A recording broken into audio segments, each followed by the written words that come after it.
본 방송에서 제공하는 부동산 정보는 투자 판단에 대한 조언입니다. 방송에서 제공하는 부동산 물건의 가치, 가격 상승 및 가격 하락에 대해서는 방송사에서 보장하지 않습니다.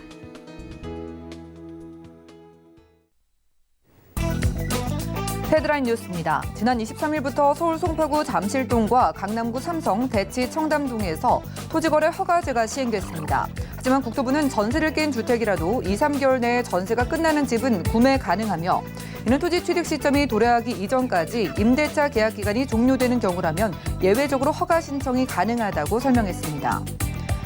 지난 23일 국토부와 LH가 LH 보유 택지인 파주 와동지구, 울산다운 2지구 등 2개 지구에 공공지원 민간 임대주택 건설을 위한 사업자 공모에 나선다고 밝혔습니다. 이번에 공급되는 파주 와동지구 A2 블록은 부지 면적 3만 1,037제곱미터로 주상복합 건립이 가능하며 함께 공급되는 울산다운 2지구 B-3 블록은 총 4만 3,011제곱미터 부지에 공동주택 652호를 공급할 계획입니다. 국토부는 정읍시 영원면에서 부안군 백산면을 잇는 국도 29호선 4차로 신설 공사를 마무리한다고 지난 23일 밝혔습니다. 국도 29호선은 오는 26일 4차로 모든 구간을 개통하며 운행거리는 종전 32.7km에서 26.8km로 5.9km 단축되고 통행시간은 39분에서 20분으로 19분 단축됩니다.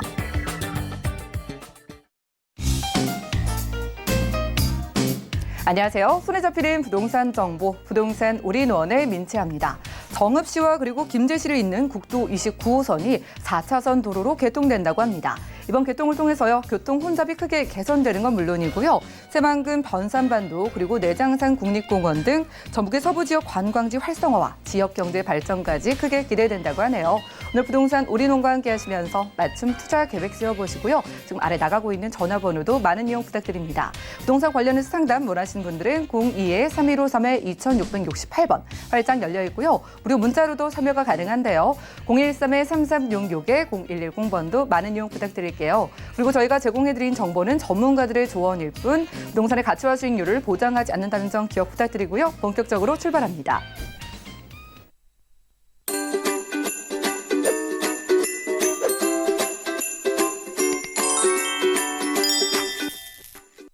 네, 오늘 부동산 올인원 2분과 문을 열어보겠습니다. TA 부동산 투자자문의 유강수 대표님과 인사 나눌게요. 어서 오시죠. 안녕하세요. 네, 반갑습니다. 대표님과 함께 지역 정보 청해 듣기 전에 부동산 관련된 궁금증부터 해결을 해보겠습니다.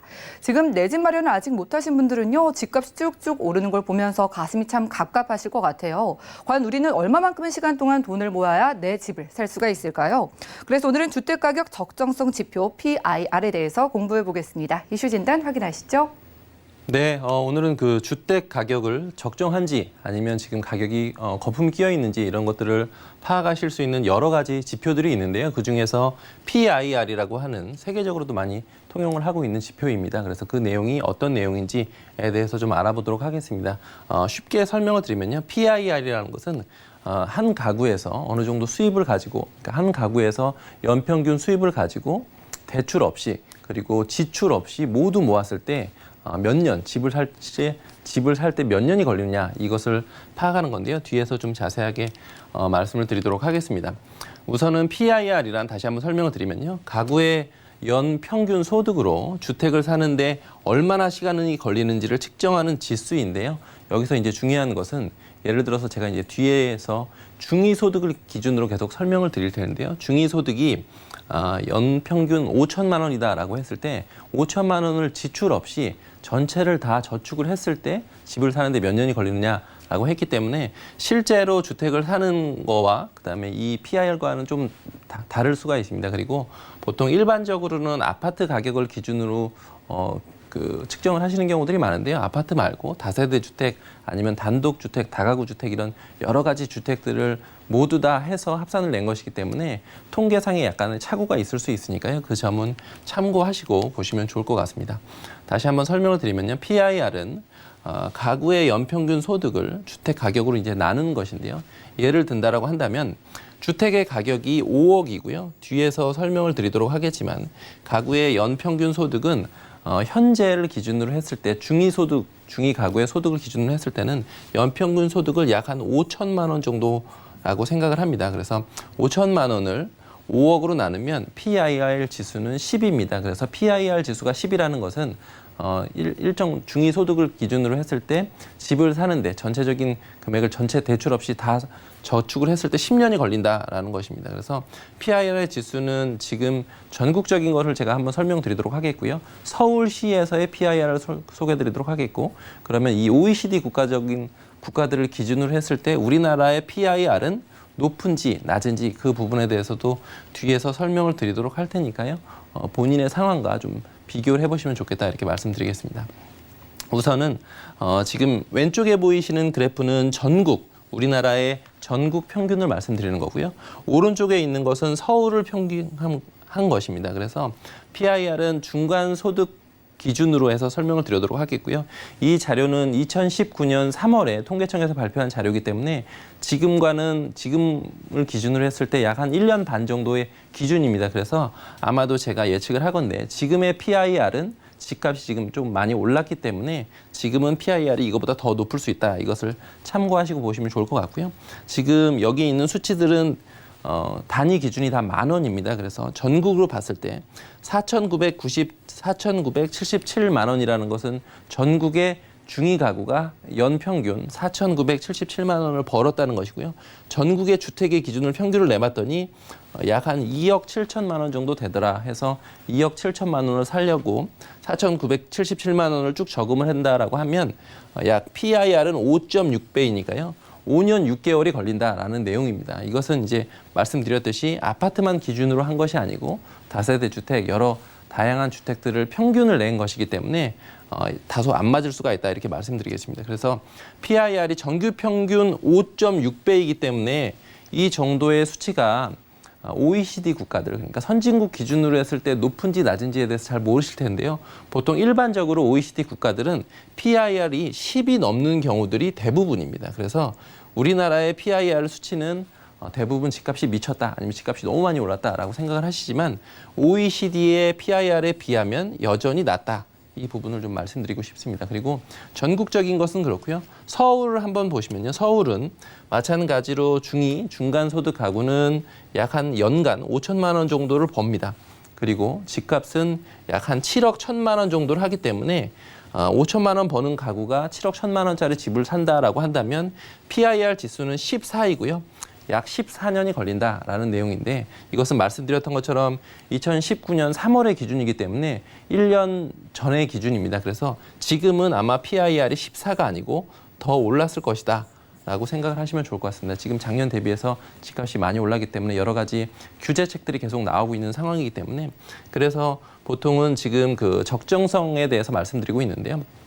지금 집을 사야 되는지 아니면 나중에 집값이 떨어질 수도 있으니 나중에 사야 되는지를 여러 가지 특히 무주택자 분들 같은 경우에는 고민이 많으실 텐데요. 제가 보기에는 우리나라의 PIR 지수는 여전히 그 OECD 국가들에 비해서도 평균적으로 낮고 서울 같은 경우에는 지금 이례적으로 좀 가격이 좀 높은 편이기는 하지만 여전히 전 세계적인 곳에서 OECD 국가 중에서도 대표하는 도시들에 비하면 이 수치도 낮습니다. 그래서 그런 기준들을 가지고 전체적으로 집을 사는 시기 이런 것들을 좀 평가해 주시면 좋겠다 이렇게 말씀드리도록 하겠고요.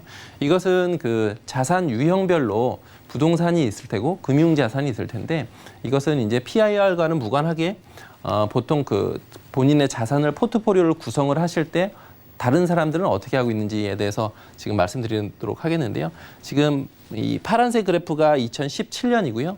붉은색은 2018년입니다. 그래서 2017년 대비 2018년 금융자산으로 봤을 때는 마이너스 0.7% 정도가 감소를 했습니다. 전국적으로 평균을 말씀드리는 것이고요. 지금 여기 오른쪽에 있는 것은 실물 자산 대비 부동산 자산의 비중을 말씀드리는 건데요.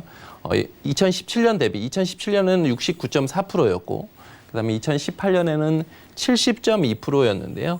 0.8% 정도가 부동산 자산을 구성하는 비율이 좀 더 높아졌는데요. 아마도 2018년에 이렇게 됐다라고 한다면 지금은 부동산 자산의 비중이 더 높아졌을 것이다. 2020년에는 더 높아졌을 것이다. 이게 예측이 가능하고요. 실제로 지금 금융자산에 비해서 부동산 자산이 훨씬 더 최근에는 많이 올랐기 때문에 본인의 포트폴리오를 구성함에 있어서 부동산 자산을 얼마를 구성해야 되는지 그리고 금융 자산을 얼마를 구성해야 되는지는 이 표를 보시고 보통 일반적으로는 이렇게 투자를 하고 있는데 나는 어떻게 해야 되는 것인가 이 부분에 대해서 좀 생각을 해보시면 좋을 것 같습니다. 오늘은 지금 부동산 가격의 적정성 지표를 측정하는 여러 가지 기준 중에 하나인 PIR에 대해서 말씀드렸는데요. 정리를 하자면 전국적인 평균은 5.6, 그래서 5천만 원 버는 가구가 약 한 5년 6개월 정도 걸리면 전국에 있는 평균 집은 살 수가 있고요. 서울 같은 경우에는 PIR이 14기 때문에 5천만 원 버는 그 가구에서 그 7억짜리 집을 살려면 한 14년 정도 걸리고 특히 서울의 아파트 가격은 아시겠지만 10억이 넘는 경우들이 상당히 많기 때문에 서울의 아파트를 살려면 PIR 수치는 훨씬 더 높아진다. 이 기준을 가지고 내가 집을 언제 살지 시기를 좀 조율해 보시면 좋을 것 같습니다. 네, 오늘 부동산 이슈 진단 시간에는요. 주택 가격의 적정성 지표인 PIR에 대해서 배워봤습니다. 대출 없이 서울에서 중위소득 기준으로 내 집을 사는 데는요. 꼬박 14년이라는 시간이 걸린다고 하고요. 전국적으로 대비해봤을 때 서울의 PIR 지수가 2배가 넘게 높다고 합니다. 이건 수치로서 여러분들이 그만큼 집을 사기가 어렵구나라고 참고를 해보시면 되겠고요. 그럼에도 불구하고 부동산 자산에 대한 관심이 여전히 높은 만큼 오늘 대표님과 정보 체크 시간에 두 지역을 가보려고 합니다. 대표님 어느 지역 준비해 주셨을까요? 네, 오늘은 그 강서구에 있는 방화동, 그다음에 동대문구에 있는 장안동 이렇게 두 곳을 소개를 드리도록 하겠는데요. 두 개 다 초역세권이기도 하고요. 제가 앞에서 말씀드렸던 것처럼 PIR 지수를 보시면 서울시 내에서 그 본인의 수입을 가지고 전체적으로 다 투자를 했을 때 몇 년이 걸리냐 보면 14년이 걸린다라고 했는데요. 지금 제가 소개시켜드리는 물건들은 전세를 안고 투자하시고 지금 서울시에서 있는 규제책들도 피해 나갈 수가 있습니다. 그래서 1,000만 원대로 투자가 가능한 물건이기 때문에 그런 내용들, 그런 기회를 좀 잡아보시면 좋을 것 같습니다. 네, 오늘 소개해드린 PIR 기준으로 그리 오래 걸리지 않을 소액 투자 가능한 두 지역 공개해 주신다고 하는데요. 동대문구부터 확인해 보시죠. 자, 부동산 정보 체크 유광수 대표님과 첫 번째로 확인할 곳은요. 서울시 동대문구 장안동인데요. 5호선 장안평역 근처에서 1.5룸 구조의 아파트 소개해드리겠습니다. 아파트의 가격 보시죠. 약 2억 2천만 원에서 2억 4천만 원 예상되네요. 자, 장안평역 쪽의 소형 아파트 찾아보겠습니다. 대표님 요즘 장안동 쪽에 많은 문의를 주시는 것 같던데 요즘 장안동 쪽 분위기 어떨까요? 네, 우선은 동대문구 장안동이고요. 입지부터 설명을 드리면요. 입지는 5호선 장안평역과 도보로 30초 거리에 있는 초역세권의 상업지역 내에 있는 물건입니다. 그리고 장안평역에서 북쪽에 이렇게 위치를 하고 있고요. 1.5룸 아파트이고 보통 일반적으로는 1.5룸 아파트라고 하면 방이 있고 거실이 있고 이제 이런 형태인데요. 방, 거실 이렇게 주방이 분리되어 있는 형태인데 일반적으로는 좀 작다라고 생각을 하실 수도 있지만 지금 제가 말씀드리는 것은 실제 사용하는 면적이 약 한 10평 정도가 되기 때문에 신혼부부가 사시기에도 적정하다라는 것을 말씀드리겠고요. 이 지역에 있는 전체적인 입지의 그 변화를 보시면 우측에 지금 동부간선도로가 있는데요. 동부간선도로를 따라서 여러 호재들이 있고 지금 동대문구가 있고 우측으로는 그 중랑구가 있는데요. 중랑구도 가격대가 많이 올랐습니다. 그래서 동대문구에 있는 초역세권의 지가들은 계속해서 오르고 있다. 이 부분을 좀 말씀드리고 싶고요. 아래쪽에는 장안평 중고차 매매단지가 있는데요. 서울시에서 도심 재생 관련해서 계속 첫 번째 이슈가 되는 지역이 장안평 중고차 매매센터입니다. 현장에 가서 보시면 아주 오래된 중고차 매매단지들이 있고 건물의 높이들이 상업지역임에도 불구하고 2층, 3층 정도의 오래된 건물들이기 때문에 현대화되고 그다음에 규모가 상당히 커질 예정입니다. 그래서 서울시 내에서 중고차 산업의 메카로 만들겠다라고 해서 계속 개발 계획들이 나오기 때문에 이쪽 지역의 젊은 유동인구들 그다음에 금융자산들이 모일 예정이기 때문에 그런 부분들도 보시면 좋을 것 같고요. 아래쪽으로는 중랑물 재생센터 개발 계획은 뒤에서 다시 한번 설명드리도록 하겠고요. 이렇게 보시면 5호선을 따라서 그 종로 쪽이라든지 아니면 마포로의 도심 업무지구의 접근성이 상당히 좋고요. 위쪽으로 보시면 청량리 역세권 개발이 있습니다. GTX 개발, 청량리 역세권 개발이 있기 때문에 동대문 지역에 있는 지가들은 계속해서 상승을 하고 있고 특히 장안평역이 아직도 서울의 변두리가 아닌가라고 생각을 하실 수가 있지만 실제로는 지금 동대문구는 서울시 내에서도 지가 상승이 아주 높은 구 중에 하나입니다. 그래서 그런 상황들을 보시면서 입지를 좀 보시고 해당 지역 내에서의 입지가 얼마나 좋은지는 현장에 오셔서 꼭 검토를 해보시면 좋을 것 같습니다. 네, 예전 기억으로 떠올려 보면은요, 장안동 쪽은 좀 낙후된 이미지가 있었는데 지금 보니까 동대문구 쪽 주변이 크게 오르고 있는 것 같거든요. 왜 오르는 건지는 개발 호재 통해 확인해 볼까요? 네, 말씀드렸던 것처럼 지금 5호선 장안평역 아래쪽에 보시면 상당히 넓은 면적이 중랑물 재생센터라고 자리를 잡고 있습니다. 이곳이 이제 현대화되고 그다음에 그 상층부는 공원화되고 지하화되고 이럴 예정이기 때문에 녹지 공간이 장안평역 주변에 아주 큰 녹지 공간이 이렇게 생긴다라고 생각을 하시면 좋을 것 같습니다. 그래서 그 큰 공원이 생긴다 이렇게 보시면 좋을 것 같고요. 두 번째 호재는 동부간선도로 지하 사업인데 약 한 10km 구간이 민자 사업으로 개발이 될 예정입니다. 향후에 한 3, 4년 정도 후면 착공을 할 예정이고요. 지금 보시면 서울 시내 그리고 동대문구, 중랑구 이런 강북에 있는 위치에 있는 곳들은 실제로 동부간선도로의 이용을 많이 하고 있는데요. 상습 정체구역이었다라고 보시면 좋을 것 같은데요. 지하화되고, 그러니까 도로는 지하화되고 상층부는 공원화되기 때문에 차는 안 막히고 그다음에 녹지 공간은 많아지는 그 큰 효과를 누리실 수가 있습니다. 그래서 충분히 인근에 있는 지가를 견인할 수 있는 호재이다. 이 부분을 말씀드리겠습니다. 그래서 위쪽에 보이시는 모습이 현재의 모습입니다. 그래서 동부간선도로가 이렇게 상습 정체구역으로 계속해서 많이들 알고 계셨던 지역인데요. 이것이 이렇게 보시는 것처럼 상층부는 공원화되고 지하화되고 신호등이 없이 이렇게 쭉 갈 수가 있기 때문에 훨씬 더 교통 흐름은 좋아지고 인근에 있는 도심은 전체적으로 깨끗해질 예정입니다. 그런 상황들을 보시면서 현장에서 검토해 보시면 좋을 것 같고요. 물건지는 장안평역 같은 경우에는 동부간선도로와 거리가 상당히 가깝기 때문에 실제로 현장에 와서 보시면 이 호재가 물건지의 직접적인 호재이다. 이 부분을 아실 수가 있으니까요. 그 부분 검토해 보시면 좋겠고요.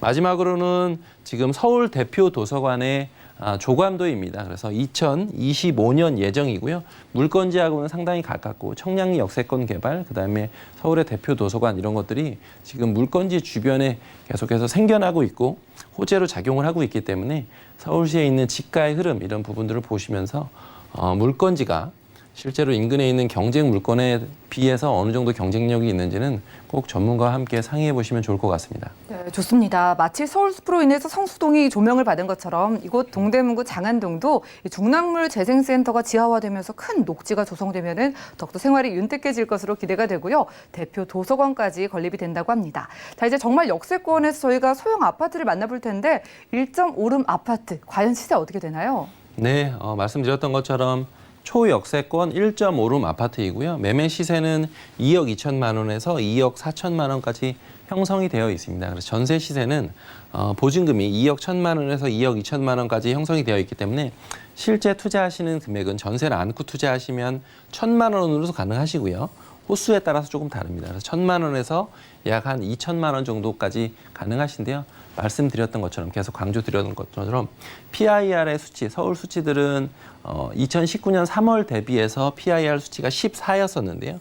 지금 현재는 그거보다 더 높다. 그런데 실투자 금액이 1천만 원으로 지가가 계속 올라가고 있는 동대문구의 초역세권에 전세를 안고 투자하시는 것이 과연 옳은 것인가 아니면 좀 더 기다려야 되는 것인가는 본인이 좀 판단을 해보시면 좋을 것 같고요. 인근에 있는 물건들은 전체적인 금액은 우선 마다하더라도 실제 투자하시는 금액이 5천만 원 이상 하는 물건들이 거의 대부분입니다. 그래서 실제 투자할 수 있는 금액이 조금 더 가벼운 물건을 꼭 검토를 해보시면 좋을 것 같고요. 월세 시에는 보증금 2천만 원 기준으로 월 80에서 85만 원이 예상이 되는데요. 대출을 활용을 하시면 실제 투자하시는 금액은 8천만 원에서 1억 원 정도 가량이 됩니다. 보통 이렇게 월세 투자하시는 분들 같은 경우에는 사실 공실에 대한 우려가 가장 큰데요. 공실은 지하철역과 가까우면 가까울수록 경쟁력이 있기 때문에 실제로 공실에 대한 부담을 좀 더실 수가 있는데 말씀드렸던 것처럼 지금 장안동의 소형 아파트는 5호선 장안평역과 도보로 30초 거리이기 때문에 실제 30초 거리인지는 꼭 현장에 오셔서 검토를 해보시면 좋을 것 같습니다. 네, 지금처럼 서울 집값이 잡히지 않는 시기에 전세를 활용했을 때 1천만 원의 소액 투자가 가능한 동대문구 장안동에서 1.5룸 아파트까지 만나봤고요. 다음 지역도 살펴보시죠. 자, 부동산 정보체크 유광수 대표님과 두 번째로 가볼 곳은요. 서울시 강서구 방화동인데요. 5호선 방화역 근처에서 방 2개짜리 다세대주택 찾아보겠습니다. 가격 보시죠. 자, 시세는요. 약 2억 3천만 원에서 2억 5천 5백만 원 예상되네요. 자, 이제 일자리 특화 지역이죠. 마곡 근처로 가보겠습니다. 강서구 방화동인데 입지 살펴볼까요? 네, 강서구 방화동인데요. 지금 물건지 같은 경우에는 방화역 인근에 있는 다세대 주택이고 그 5호선 방화역과는 도보로 2분 거리에 있는 초역세권 다세대 주택입니다. 다세대 주택이고 단지형 다세대 주택이기 때문에 인근에 있어서 규모도 있고요. 그다음에 도로가 상당히 가깝습니다. 그 부분도 현장에 오셔서 꼭 확인해 보시면 좋겠다 이렇게 말씀드리겠고요. 입지적인 전체적인 특징을 보시면 우측으로는 바로 지금 마곡지구가 있습니다. 그래서 마곡지구는 아직까지 미완성이기 때문에 마곡지구는 계속해서 임대인 그리고 임차인들이 올라가고 있는 곳이고요. 그리고 고임금 직장인들이 상당히 많습니다. 그 부분은 현장에 와서 보시면 현장에 오셔서 인근에 있는 그 임대 시세들을 좀 파악을 해보시고 전세가가 계속해서 올라가는 지역이기 때문에 그런 부분들도 보시면 좋을 것 같고요.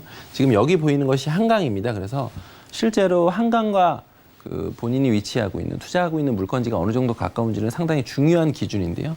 올림픽대를 이용하시면 여기 이렇게 방화터널을 지나자마자 바로 물건지가 있습니다. 그래서 이렇게 들어가실 수가 있기 때문에 올림픽대로 이용도 상당히 좋고 초역세권이기도 하고요. 그래서 그런 사항들도 보시면 좋겠고요.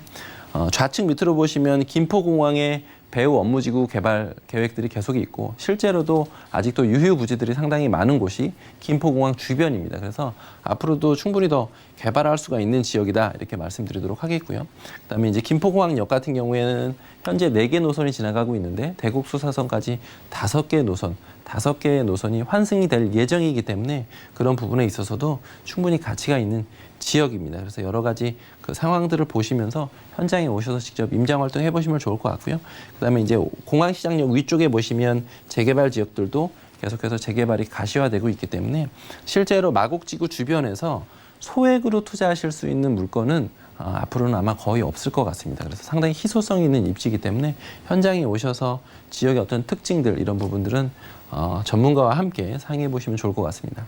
네, 저희 5호선 방화역 역세권에서 투룸 살피고 있습니다. 자, 마곡지구의 일자리 수혜는요, 지금 끝이 아니라 시작이라고 합니다. 그렇다면 개발 호재 통해서요, 마곡지구의 일자리 늘어난 소식과 함께 가까이 공항 관련한 호재도 만나볼까요? 네, 제가 말씀드렸던 것처럼 그 임대업을 하시는 데 있어서는 공실의 걱정이 없는 것이 이제 가장 중요한 부분입니다. 그래서 인근에 그 물건지 인근에 얼마나 큰 규모의 업무지구가 있느냐 이 부분이 이제 상당히 중요한 부분인데요. 마곡지구는 실제로 현장에 와서 보시면 어마어마할 정도로 상당히 큽니다. 그리고 마곡지구에 업무지구도 있지만 상업지구들도 상당히 지금 계속해서 활성화가 되고 있는데요. 현장에 와서 보시면 마곡지구의 상업지구들이 인근에 있는 영등포구라든지 강서구나 이런 지역들에 있는 실제로 그 상당히 유입이 많기 때문에 그런 부분들도 꼭 현장에 오셔서 검토를 해보시면 좋을 것 같고요. 5호선으로 연결되기 때문에 여의도에 그 고임금 직장인들의 수요는 계속해서 받았던 지역이기도 하고요. 김포공항 같은 경우에는 인근에 있는 김포공항 유휴부지들이 업무지구로 계속해서 개발이 될 계획들이 상당히 많이 있습니다. 그래서 그런 상황들을 보시면서 크게 보시고 5년 뒤, 10년 뒤를 내다보시고 강서구의 방화동이 서울의 변두리가 아니고 서울의 어떤 중심동으로 거듭날 수 있는지 없는지를 판가름을 해보시면 좋겠다 이렇게 말씀드리겠고요. 마곡지구 같은 경우에는 역시나 대기업 LG를 기반으로 한 지역이고 여기 있는 이 녹색으로 표기된 지역이 서울식물원입니다. 그래서 녹지 공간 그리고 한강을 통해서 들어오는 공간 그다음에 마곡지구 주변이 계속해서 올라가고 있는 상황들 이런 상황들을 보시고 아직 늦지 않았습니다. 그 부분 검토해 보시면 좋을 것 같고요. 마지막으로는 김포공항 버스터미널인데요. 서울 시내에서도 지금 말씀드렸던 것처럼 유휴부지들이 계속해서 존재하고 있는 곳이 강서구의 방화동, 강서구의 공항동 이런 지역들입니다. 그래서 김포공항 버스터미널이 들어온다라고 했을 때 그 주변에 있는 큰 흐름의 변화 이런 부분들도 꼭 현장에서 검토해 보시면 좋을 것 같습니다. 네, 김포공항 쪽 개발 호재까지 있었네요. 지금 마곡지구에서 주변에 주변에 있는 부동산들을 비교해봐라. 아마 가장 소액 투자 가능할 거다라고 강조해 주셨는데 그럼 저희가 만나보는 오늘 투룸 다세주택은 가격 어떻게 되나요? 네, 우선은 지금 이제 준공이 났기 때문에 인근에 있는 물건들과 직접적인 비교나 아니면 샘플하우스의 자재들이 어떻게 쓰여 있는지 이런 것들을 점검을 할 수 있다는 장점이 있는데요. 매매 시세는 2억 3천만 원에서 2억 5,500까지 다세대 주택 투룸이고요. 실제 면적이 한 13평 정도 되는 넓은 면적이기 때문에 그런 부분들도 장점입니다. 그래서 전세를 안고 투자하시면 실투자하는 금액은 1,000만 원에서 2천만 원 정도 소액으로 투자가 가능하시기 때문에 역세권에 이렇게 이런 물건들을 잡기는 쉽지가 않습니다. 그리고 월세 시에는 보증금 2천만 원 기준으로 월 80만 원이 예상이 되는데요. 대출을 활용을 하시면 임대사업자 내시고 하시면요. 실제 투자하시는 금액은 9천만 원에서 1억 정도가 되는데요. 실제로 공실의 걱정이 없는 지역을 찾으시거나 아니면 서울시 내에서도 임대 수익률이 좀 높은 지역을 찾고 싶으시다라고 하시는 분들은 공실의 걱정은 없으면서 임대 수익률이 높은 강서구 방화동을 주목하시면 좋을 것 같습니다. 네, 일자리가 넘치는 마곡지구 근처에서 전세를 활용했을 때 1,000만 원대부터 투자가 가능한 강서구 방화동에서 투룸까지 만나봤고요. 오늘 소개해드린 것처럼 유망 지역의 소액 투자 원하시는 분들을 위해서 1:1 무료 상담 자리까지 오프라인에 따로 마련해 놓으셨다고 합니다. 자, 예약은 필수라고 하니까요. 02-3153-2668번으로 많은 연락 주시고요. 함께해 주신 유광수 대표님과는 인사 나누겠습니다. 고맙습니다. 감사합니다. 오늘 소개해드린 정보는요. 네이버 TV, SNTV 부동산 사람들에서 언제든지 다시 한번 확인이 가능하고요. 유광수 대표님의 부동산 정보들 정리해 보시죠.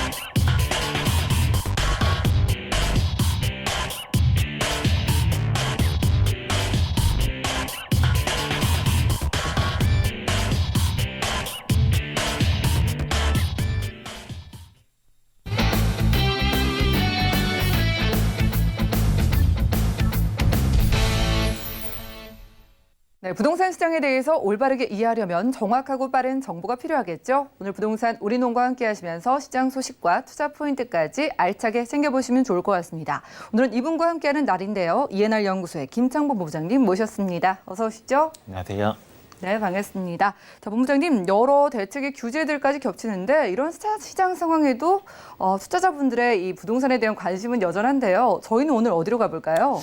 네, 맞습니다. 여러 대책 중에서 최근에 토지거래 허가구역이라고 해서 정부나 또는 서울시의 승인을 받아야만이 매입할 수 있는 그러한 지역들이 나왔죠.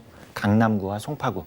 그래서 저는 이런 생각이 들더라고요. 그 주변으로 허가구역이 지정이 되지 않는 그 주변으로 어떠한 풍선 효과가 나타나지 않을까 이러한 생각이 드는데 그래서 우리가 중요한 깨달음이 바로 이것입니다. 선점 투자입니다. 그래서 오늘은 바로 영등포구와 그리고 강서구에 위치해 있는 소형 주택을 준비를 해봤습니다. 네, 좋습니다. 얼마 전 규제에도 불구하고 규제를 비껴나가서 반사 이익을 기대해 볼 수 있는 첫 번째 지역부터 살펴보시죠.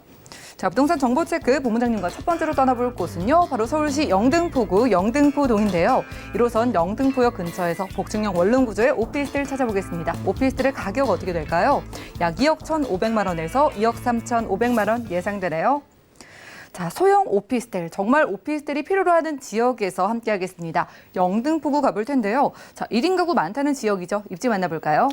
네, 일단 처음으로 영등포구에 위치해 있는 소형주택을 준비를 해봤는데 일단 영등포에 대한 역사를 먼저 알아보고 그 위치를 한번 파악해 보도록 하겠습니다. 먼저 영등포구는 우리나라 경제를 부흥시킨 지역이다라고 말씀을 드릴 수가 있습니다. 그만큼 예전에는 공장가들로 밀집이 되어 있었죠. 그러다가 철도가 발달이 되어서 한강 이남으로 최대의 시가지를 이룬 곳이 바로 영등포입니다. 이렇게 상업까지 발달이 된 그러한 이제 지역이고, 그리고 현재의 모습을 보게 되면 아직까지도 이러한 공장가들의 모습을 확인을 하실 수가 있다라는 점이죠. 그리고 주거지에 대한 어떠한 이제 건축물들이 굉장히 희소하다라는 점 말씀을 드릴 수가 있겠고, 그리고 앞으로의 영등포의 미래를 한번 보도록 하겠습니다. 자, 영등포역 주변으로 도시재생 활성화 지역으로 선정이 되었죠. 그래서 지금은 굉장히 기계업이라든지 어떠한 제조업, 이렇게 공장가들로 이루어진 이 지역을 도시재생으로서 어떠한 개발 행위가 이루어지고, 그리고 영등포라는 지역은 공장가로 이루어져 있다고 말씀을 드렸습니다. 특히나 이번 그 토지 용도 자체도 중공업 지역입니다. 그러다 보니까 이 일대에 어떠한 대표할 수 있는 아파트들이 없었습니다. 그런데 영등포 뉴타운 또는 신길 뉴타운 이러한 대규모의 아파트들이 들어서고 있는 지역 중에 하나이죠. 그래서 이곳이 예전에는 굉장히 어떠한 이제 공장가들에서 이제는 고급 주거단지 형태로 바뀌고 있는 지역이다라고 먼저 이렇게 설명드리도록 하겠습니다. 자, 이번에 위치를 한번 보도록 하겠습니다. 바로 이제 영등포 시장역 그리고 영등포역 그리고 신길역이 위치해 있는 걸 확인을 하실 수가 있습니다. 그리고 매물의 위치는 바로 이쪽 블럭이다라고 말씀을 드릴 수가 있어서 그래서 5호선도 이용을 하실 수가 있겠고 그리고 1호선의 KTX까지 이렇게 쉽게 이용을 하실 수가 있다라는 점 말씀을 드릴 수가 있겠습니다. 그리고 이제 중요한 포인트는 바로 이곳입니다. 바로 여의도에 어떠한 이제 금융가를 품고 있다라는 점이죠. 금융가. 굉장히 고소득자가 밀집이 되어 있는 이 지역을 도보권으로 이용이 가능하다라는 점도 말씀을 드릴 수가 있겠습니다. 그리고 이제 주변을 이렇게 보게 되면 영등포역과 도보권이 두고 있다라고 말씀을 드렸죠. 그래서 타임스퀘어 그리고 또 여기에서 전통시장이라든지 백화점이라든지 이러한 인프라들을 쉽게 이용을 하실 수 있다라는 점. 그리고 또 여기에서 이제 주변에 이런 이제 업무단지를 보시게 되면 바로 여의도 그러니까 영등포구 여의도 동이죠. 바로 여의도 금융가 그리고 또 하단에 가산 구로 디지털 단지 그리고 멀리는 마포와 그리고 마곡지구까지 있습니다. 이러한 지역들을 굉장히 편리한 교통망으로 손쉽게 이동이 가능하다라는 점. 그에 따라서 직장인 수요가 굉장히 넘쳐난다라고 이렇게 이제 말씀을 드릴 수가 있겠습니다. 그리고 이제 출퇴근 시간대 전철역 혼잡도의 변화를 한번 보도록 하겠습니다. 우리가 이제 그 10년 전과 그리고 지금과 비교를 했을 때 혼잡도는 증가하는 지역이 있고 감소하는 지역이 있었습니다. 증가하는 지역을 보시게 되면 빨간 점이 이루어지고 있는 점들, 이러한 지역들은 출퇴근 시간에 그 혼잡도가 증가를 했다라고 이렇게 이제 그래프로 나타내고 있는데 이건 무엇이냐면은 어떠한 이제 말 그대로 출퇴근이죠. 그러니까 일자리 창출이 계속해서 일어나고 있는 지역이다라고 이해를 좀 하시면 좋을 것 같습니다. 그리고 이제 두 번째를 보시게 되면 자치구별 주거 인구 대비 사업체 종사자 수입니다. 사업체 종사자 수. 지금 이제 1위를 따졌을 때에는 중구가 1위를 차지하고 있고 그리고 종로구, 강남구, 서초구 그리고 영등포구입니다. 영등포구. 그러니까 일을 하는 그러한 수요가 밀집이 되어 있다는 곳이죠. 우리가 은퇴하는 수요가 밀집이 되어 있는 곳들보다도 아무래도 일을 하고 있는 수요가 밀집이 되어 있는 곳에 투자를 하라고 말씀을 드리고 싶습니다. 그만큼 경제적인 효과가 굉장히 크다라는 점. 그 일대의 어떠한 수요들, 매입을 하는 수요라든지 또는 전월세 수요라든지 이러한 것들을 따졌을 때에는 일을 하는 수요들이 밀집이 되어 있는 곳에 투자를 하는 게 당연히 맞다고 이렇게 말씀을 드릴 수가 있겠습니다. 네, 그리고 이제 다음에 이제 개발 호재를 한번 말씀을 드리면은 우리가 방금도 표에서 말씀드렸다시피 3대 도심입니다. 중구 그리고 종로구 그리고 강남 서초구 그리고 영등포구 이렇게 서울 안에는 3대 도심이 위치해 있고 그 지역들이 일자리 창출이 많고 그리고 또 여기에서 일을 하는 수요가 굉장히 많다라고 말씀을 드렸죠. 자, 우리가 이제 서울시가 지정한 하나의 도심으로서 서울의 역할을 하는 게 아니라 세계의 도심지로서 이 서울을 개발을 시키겠다라는 그러한 발표가 있었습니다. 그게 바로 이제 2030 서울 플랜인데 우리는 지금 이제 물건지가 해당되는 곳은 요 일대입니다. 영등포, 여의도 그리고 멀리 보면 마곡이라든지 목동이라든지 이 일대에서도 중심을 지정해서 그리고 확장해 나가는 그러한 이제 서남권 생활권이라고 말씀을 드릴 수가 있는데 그 중심이 어디입니까? 바로 영등포 여의도라고 이렇게 이제 말씀을 드릴 수가 있겠고 그리고 이제 영등포구가 계속해서 이러한 이제 신흥 주거단지로 이렇게 불리울 수 있는 게 바로 뉴타운 사업입니다. 이 일대에는 아무래도 주거단지가 있긴 하지만은 대규모의 주거단지가 없었습니다. 그러다 보니까 이 영등포구는 이 주거지에 대한 인식이 굉장히 낮았던 이유 중에 하나입니다. 그러다가 이제 영등포구 뉴타운 그리고 신길 뉴타운 이렇게 대규모의 일군 브랜드 아파트들이 계속해서 들어섬에 따라서 어떠한 가격 상승도 물론이고 그래서 신흥 주거 단지로 형성 중인 바로 영등포구이다. 이렇게 이제 말씀을 드릴 수가 있겠습니다. 이렇게 이제 보시게 되면 구역적으로 계속해서 개발을 하고 있죠. 엊그제도 제가 지금 1-3구역을 한번 가보니까 어떠한 이제 그 공사를 하기 위해서 출입문을 만들어 놓고 이러한 이제 행위가 계속해서 이루어지고 있더라고요.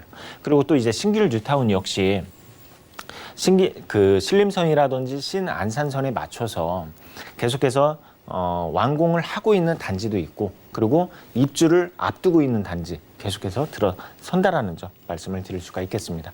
그리고 또 이제 영등포역입니다. 우리 물건지가 바로 영등포역 역세권이다라고 말씀을 드렸는데, 영등포역 주변에도 이렇게 개발 행위가 이루어진다라는 점.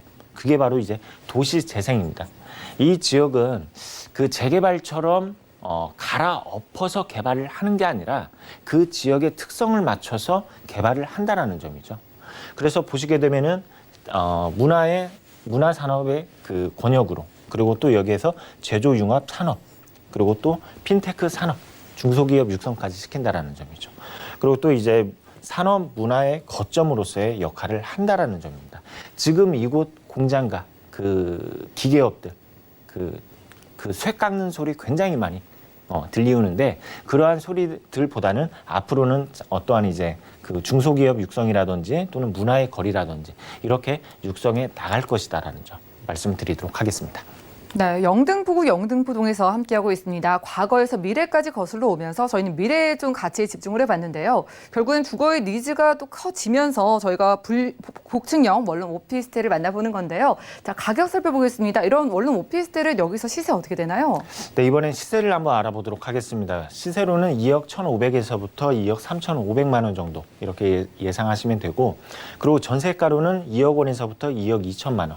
그리고 월세가로는 보증금 2천에 월세 80만 원 정도를 예상을 하고 있습니다.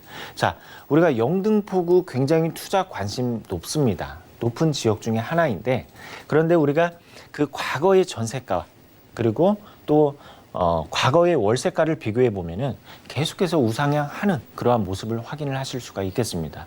그런데 앞으로는 영등포구는 계속해서 그 안에서 일자리 창출이 되기 때문에 임대 수요는 앞으로 날로 높아갈 수밖에 없다라는 점 말씀을 드릴 수가 있어서 이 임대료는 계속해서 상승해 나갈 것이다라고 덧붙여 말씀을 드리도록 하겠습니다. 그래서 전세가로 투자를 할 시에는 1,500으로 투자가 가능하고, 그리고 월세 시에는 대출을 안고 6,500이면 가능하겠다, 이렇게 정리하도록 하겠습니다. 네, 꾸준한 상승 곡선 보여주고 있는 곳에서 저희가 원룸 오피스텔 만나보고 있습니다. 가격 상담은요, 02-3153-2668번 아래 전화번호로 많은 문의 주시고요. 자, 저희 소형 가구에 집중을 해서 만나보고 있는데 투자 포인트 짚어볼까요? 네, 마지막으로 투자 포인트 한번 알아보도록 하겠습니다. 이곳은 국제금융의 중심지입니다. 그만큼 금융에 대한 어떠한 일자리 창출이 계속해서 일어난다라는 점. 그리고 두 번째로는 완벽한 생활권을 자랑을 하고 있습니다. 뭐 백화점이라든지 쇼핑몰, 대형 병원, 공원 이런 이제 그 생활 인프라들이 잘 구축이 되어 있는 곳 중에 한 곳이고, 그리고 세 번째입니다. 이곳은 이제 트리플 역세권을 자랑을 하고 있고, 그리고 올림픽대로, 그리고 강변북로, 그리고 신안산선, 신림선이 들어선다라는 점이죠. 영등포 안에 새로운 2개 노선이 들어선다라는 점 굉장히 크게 작용을 할 것 같습니다. 그리고 이제 마지막 네 번째로는 소형 주택입니다. 이번 물건은. 그런데 이번 그 영등포구는 1, 2인 가구 비중이 굉장히 높다라는 거 다들 아실 겁니다. 그에 맞춰서 소형 특화 설계가 되어 있다라는 점도 굉장히 포인트로 작용한다, 이렇게 정리하도록 하겠습니다. 네, 앞으로 트리플 역세권이 될 지역이라고 합니다. 영등포구 영등포동에서 복층형 원룸 오피스텔 만나봤고요. 다음 지역도 살펴보시죠. 자, 몸장님과 두 번째로 떠나볼 곳 보시죠. 바로 서울시 강서구 등촌동인데요. 9호선 등촌역 주변에서 불량 원룸 구조의 다세 주택 찾아보겠습니다. 가격 보시죠. 자, 시세는 약 2억 3,800만 원에서 2억 4,800만 원 예상되래요. 요즘 1, 2인 가구분들이 크게 늘어나고 있으니까요. 저희도 소형 가구 이번에도 주택을 만나보겠습니다. 자, 강서구 쪽인데요. 등촌동 쪽은 생활 인프라 어떨까요? 네, 이번에는 이제 강서구 등촌동으로 한번 가보도록 하겠습니다. 이번에 볼 곳은 바로 9호선입니다. 9호선. 9호선에 위치해 있는 바로 이제 그 등촌동의 소형 주택인데, 가장 가까운 역으로는 등촌역입니다. 요 등촌역을 도보 약 2분으로 이용을 하실 수 있는 위치에 있다. 이렇게 말씀을 드릴 수가 있겠고, 그리고 이제 그 한 정거장씩 이동을 하게 되면 9호선의 급행열차까지 이용이 가능한 염창역도 이렇게 자리를 하고 있는 모습을 확인을 하실 수가 있겠습니다. 그리고 이제 요 일대 굉장히 그 9호선 주변으로 어떠한 대형마트라든지 영화관이라든지 이렇게 이제 잘 그 자리를 하고 있는 그 지역이 있고, 그리고 또 이제 9호선을 따라서 마곡지구를 가게 되면 바로 이제 그 공원이 자리를 하고 있습니다. 마곡 호수공원이라고 굉장히 국내에서 어떻게 보면 대표할 수 있는, 또는 서울 내에서 대표할 수 있는 공원으로 자리매김을 하고 있는 그러한 공원입니다. 그런데 이곳이 연간 370만 명이 방문을 했다고 합니다. 이렇게 강서구에는 물론 이제 한강공원도 있지만 마곡지구 내에서 서울을 대표할 수 있는 공원까지 이렇게 계속해서 만들어내고 있다라는 점 설명을 드릴 수가 있겠고, 그리고 또 이제 강서구와 경계가 되는 게 바로 이제 공항대로입니다. 그 공항대로만 건너게 되면 양천구가 나오죠. 그런데 양천구에는 재개발 아파트 단지들이 이렇게 밀집이 되어 있습니다. 그렇죠. 그런데 최근에 6단지가 안전진단을 통과를 했습니다. 그리고 추후에 다른 단지들도 이렇게 통과할 것으로 보여지는데, 바로 그 공항대로, 그러니까 물건지에서 바로 건너게 되면은 이렇게 양천구가 나오는데, 바로 맞은편에는 이렇게 이제 재건축 아파트 단지들이 신축의 아파트 효과를 이렇게 기대할 수 있는 위치에 있겠다 말씀을 드릴 수가 있겠고요. 그리고 주변에 이러한 이제 그 일자리들을 한번 보시게 되면 대표할 수 있는 게 마곡지구입니다. 마곡지구. 이따 이제 개발 호재에서 다시 한번 설명을 드릴 건데, 마곡지구에 대한 어떠한 이제 임대 수요를 가장 크게 기대를 하실 수가 있다라는 점이고, 그리고 9호선을 가지고 있다고 말씀을 드렸습니다. 그래서 여의도에 종사하는 어떠한 수요들까지 기대를 하실 수가 있겠다. 이렇게 입시 설명드리도록 하겠습니다. 네, 강서구 등촌동 살피고 있습니다. 가까이 한강은 물론이고요. 호수공원이 조성되는 소재도 있다고 하네요. 여러 가지 업무 단지로의 접근성도 훌륭하지만은 저희가 특히나 개발 호재에서 마곡지구 이야기를 빼놓을 수가 없습니다. 바로 만나볼게요. 네, 이번에 이제 마곡지구에 대해서 한번 설명을 드릴 건데, 우리가 이제 서울 안에서 어떠한 그린벨트 해제를 하지 않는 한 이렇게 대규모의 어떠한 일자리 창출이 일어날 수 있는 곳이 거의 없다고 보시면 됩니다. 굉장히 힘든 일이라고 보시면 되는데, 우리가 강서 쪽, 그러니까 서울에서 서쪽으로 가보게 되면 마곡지구가 자리를 하고 있죠. 그런데 이곳에 어떠한 이제 기업체들을 보시게 되면 대표할 수 있는 대기업이 LG입니다. LG 쪽에서 어떠한 계열사들이 이쪽으로 이전을 하고, 그리고 또는 이제 중소기업까지 이전을 하고, 그래서 이곳은 대규모의 어떠한 일자리 창출이 이루어진다라는 점 말씀을 드릴 수가 있겠습니다. 그래서 그 주변에 있는 아파트 단지들이라든지 또는 소형 주택들이 가격이 어떻게 많이 변화가 되었죠. 과거에서부터 지금까지 비교를 해보면 과거라 해봤자 10년이 아닙니다. 단지 5년 동안 비교를 해봤을 때에는 2배에서 3배 정도가 상승한 곳이 바로 이 일대이다라는 점.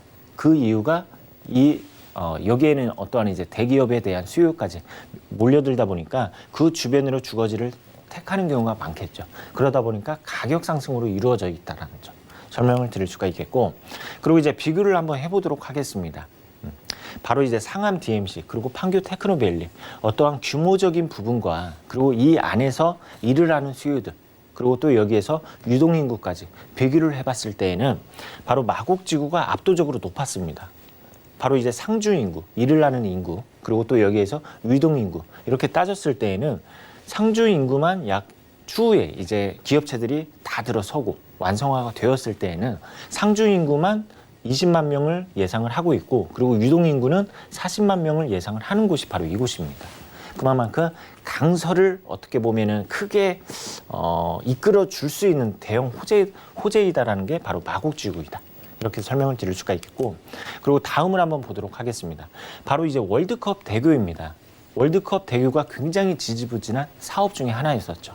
공사를 하는 듯 안 하는 듯 그러한 이제 사업 중에 하나였었는데, 최근에는 월드컵 대교의 상판들, 그러니까 그 다리의 도로들이 지금 어느 정도 거의 한 90% 정도 완공이 되어 있더라고요. 그러면은 이 월드컵 대결로 인해서 어떠한 효과를 기대를 해보실 수 있냐면 바로 강서구와 마포구를 하나로 연결을 시킨다라는 점이죠. 그래서 추후에는 그 상암 DMC 방송계에 종사하는 그러한 수요까지 이렇게 이제 어떠한 이제 수요로 작용할 수 있다라는 점 설명을 드릴 수가 있겠고, 그리고 이제 강서구가 지금 현재는 계획 단계입니다. 영등포구는 이미 착공에 들어간 철도 노선이고 강서구는 현재 계획 단계인데 어떤 게 계획 단계이냐면 바로 이제 철도 노선입니다. 철도 노선. 그 중에 하나가 강북 횡단선이고, 그리고 이제 두 번째로는 바로 어떤 선이냐? 바로 원종 홍대 입구선입니다. 이렇게 강서구를 보면 특히 이제 그 물건지 주변으로 보게 되면 두 개의 노선이 이렇게 현재 계획 단계이다라는 점인데, 이게 어떠한 이제 사업이 이루어져 있을 때는 분명히 이러한 철도에 대한 프리미엄까지 기대를 해보실 수 있는 위치이다. 이렇게 말씀드리도록 하겠습니다. 네, 이렇게 길이 시원하게 뚫리는 교통 호재까지 기다리고 있고요. 무엇보다도 근처에 마곡지구가 활성화되면은 그 주변에 주택을 찾으시는 분들은 자연스럽게 늘어날 수밖에 없을 것 같아요. 이 지역에서 분리형 원룸 만나본다면 투자 금액 얼마나 필요할까요? 네, 이곳에 이제 시세를 한번 보도록 하겠습니다. 2억 3,800에서부터 2억 4,800만 원 정도 예상을 하시면 되고, 그리고 이제 전세가로는 2억 2,800에서부터 2억 3,300만 원 정도. 그리고 월세가로는 보증금 2,000에 월세 80만 원 정도 예상을 하고 있습니다. 그리고 이제 전세로 투자를 할 시에는 1,000만 원에서부터 1,500만 원 정도. 그리고 월세로 투자를 할 시에는 9,900만 원에서부터 1억 400만 원 정도 예상이 되는데, 자, 이곳은 수요로 임대 수요로 들어올 수 있는 대부분의 어떠한 이제 그 직장인들이 마곡지구를 굉장히 뽑을 수가 있습니다. 그런데 마곡지구가 지금 아직 완성화가 안 되었기 때문에 완성화가 되는 그러한 시점에는 이러한 임대가는 물론이고 이러한 매매가 역시 계속해서 상승할 것이다라고 정리하도록 하겠습니다. 네, 여러분들이 전세를 활용했을 때 1,000만 원대부터 투자가 가능한 강서구 등촌동에서 분리형 원룸 소개해드리고 있고요. 아래 전화번호 02-3153-2668번으로 언제든지 편안하게 문의 주시고 상담 받아보시면 좋을 것 같습니다. 그러면 이곳 마곡지구가 완성될 그런 소식을 기대해 보면서요. 전략 한번 세워볼까요?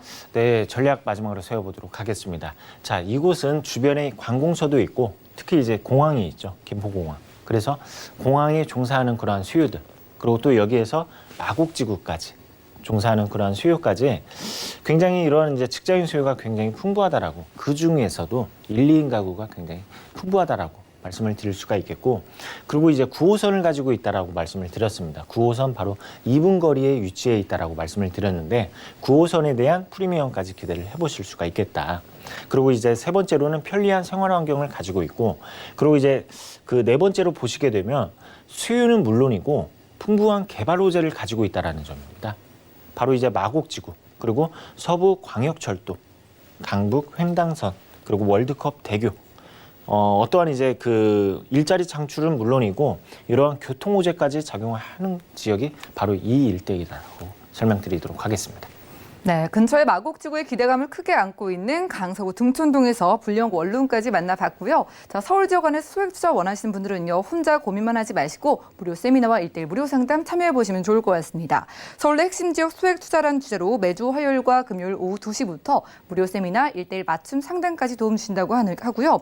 자, 예약 필수고요. 선착순 참여라고 하니까요. 아래 전화번호 02-3153-2668번으로 빠르게 문의 주시면 도움 드리겠습니다. 자, 시간 꽉 채워주신 김창 본부장님과는 인사 나눌게요. 고맙습니다. 감사합니다. 오늘 소개해드린 정보는요. 네이버 TV, SNTV 부동산 사람들에서 언제든지 다시 한번 확인 가능하고요. 본부장님의 부동산 정보들 만나보시죠.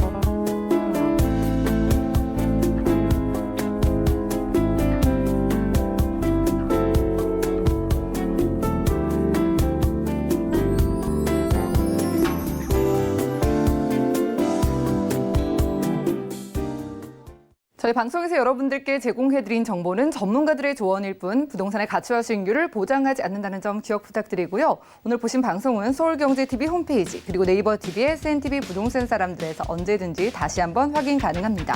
전화 문자 상담 방송 끝난 이후에도 저희가 꼼꼼하게 도움드리고 있으니까요. 부동산 관련된 궁금증은 02-3153-2668번 또 무료 문자 번호 013-3366-0110번 많은 연락 주시고요. 더욱더 풍성한 정보 들고 찾아뵙도록 하겠습니다. 함께해 주신 여러분 고맙습니다.